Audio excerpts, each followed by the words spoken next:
Next on Worcester News Tonight, the man suspected of killing Vanessa Marcotte appears today in court. New details we're learning in the case.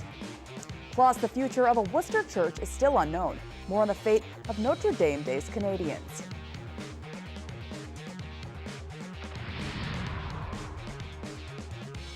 Thanks for joining us tonight. I'm Catherine Andrioli. We're getting our first look at the man prosecutors say killed Vanessa Marcotte last summer in Princeton. And tonight we're also learning more about his ties to Worcester. This is the neighborhood where Angelo Colon Ortiz apparently lived. Police arrested him at his home on Woodland Street in Worcester. Colon Ortiz shared a triple-decker home with several other people. No one responded this evening when we knocked on the door to his apartment building. Today, Colon Ortiz faced a judge in connection to the murder of Vanessa Marcotte. She was killed in August, and her body was found not far from her mother's home in Princeton. There are new details tonight about why prosecutors believe Angelo Colon Ortiz was in the area that day Marcotte was killed. Our Rosalind Flaherty was at today's arraignment and has the story.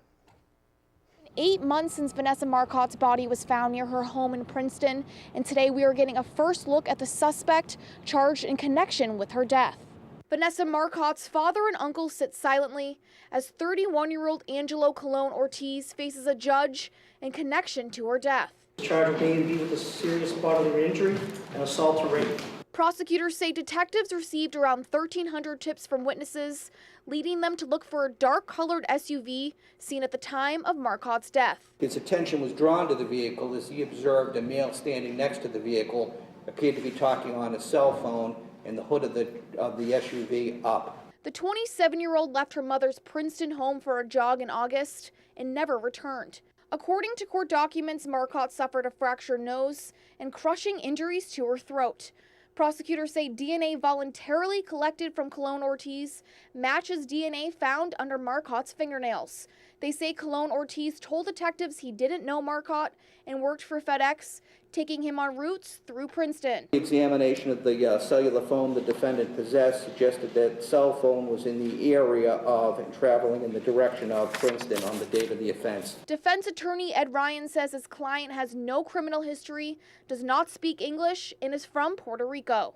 One of the things we're going to look at very carefully is whether or not he knowingly, voluntarily understood what he was being asked to do, and whether or not he knowingly and voluntarily gave up a sample of his saliva and a buccal swab. Colon Ortiz is being held on $10 million cash bail and will return back to court in May.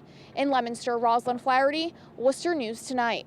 We're hearing from our partners at NECN that FedEx released a statement saying Colon Ortiz did not work directly for the company. They say he was a third-party contractor.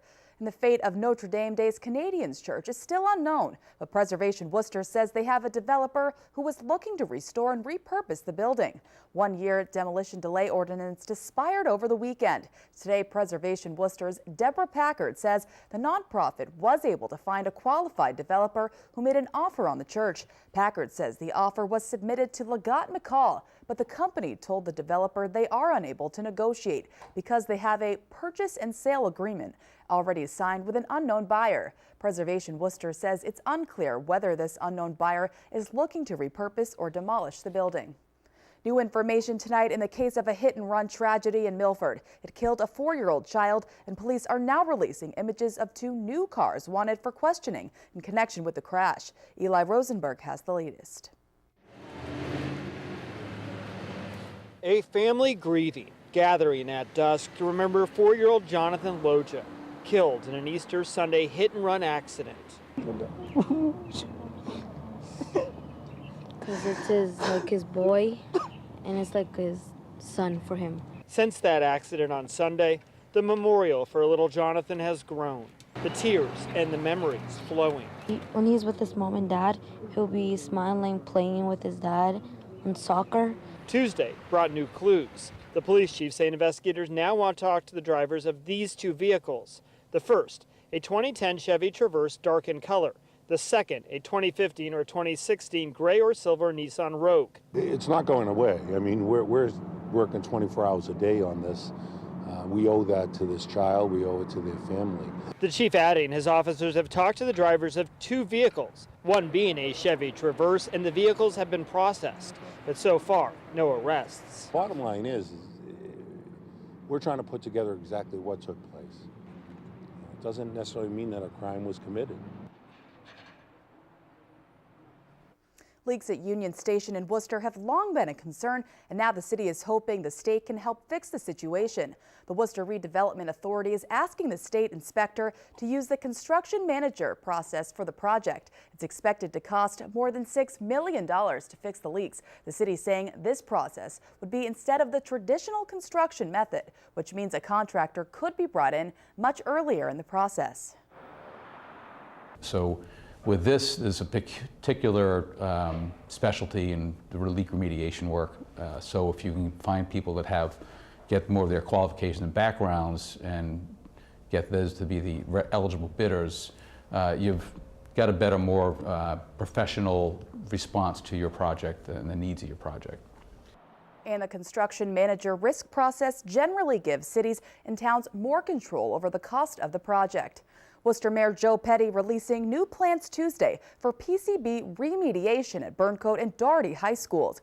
Today, the mayor said in a press release, quote, "The plan is part of a multi-year, multi-million-dollar effort by the Worcester Public Schools Administration to ensure safe energy and efficient facilities. PCBs are chemicals often found in older buildings. Some believe they may be linked to cancer." He says the plan will allow for a level of accountability for teachers and parents have asked for.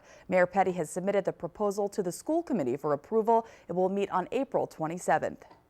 Quinsigamond Community College's new president will start July 10th.